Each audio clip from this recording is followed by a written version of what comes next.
And the administration appears to be quietly lowering Obamacare expectations set by the president himself. The latest backpedaling involves a government website that used to talk about how you can get free health care.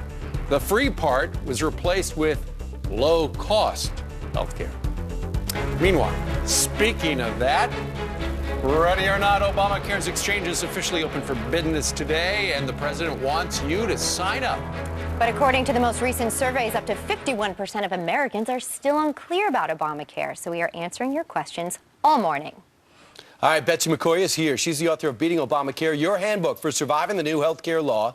She's been following the questions, all your inquiries, because today is day one. First, here we go. The tweet comes from Buddy. Betsy, you ready?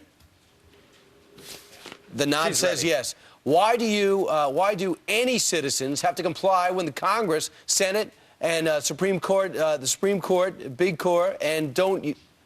corporations and unions do not? Great question.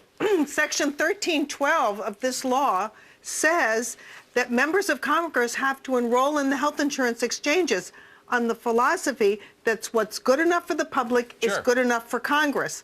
But in August, the president weaseled a special subsidy for members of Congress that nobody else in America... Just out of nowhere. He did it on his own. Yes, he did. Out of nowhere, no legal authorization, he weaseled this special subsidy that no one else in America earning $174,000 a year, what Congress earns, could possibly get. Now, yesterday, the House of Representatives attached to their bill to fund the government a provision stripping away that illegal and quite nasty subsidy, right?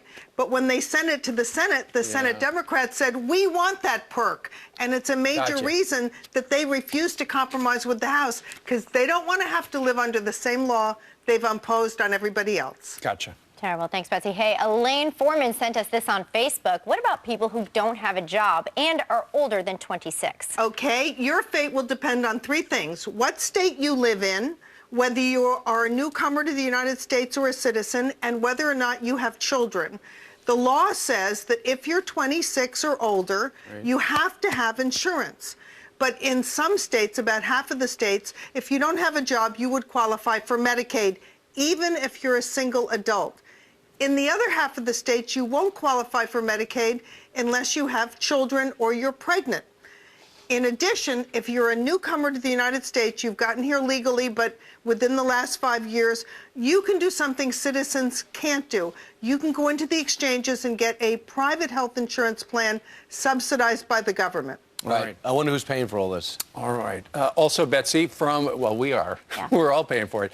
From Facebook, Allie Ralston Brown asks, what do veterans need to do? Are we good, or is there some kind of paperwork we need to be filling out? Okay. Well, if you have TRICARE, the special insurance for veterans, you are fine. That qualifies as coverage.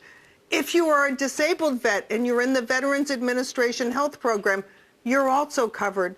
But unfortunately, there are many veterans who are disabled and aren't in the program yet. They're waiting. You may have to fill out the paperwork. You'll have to contact the Veterans Administration before you go to the health insurance exchange. And you know what? Thanks a lot, Betsy. We'll check in with you again. Keep the emails and tweets coming. You heard what we covered, so let's get with some new questions. Meanwhile,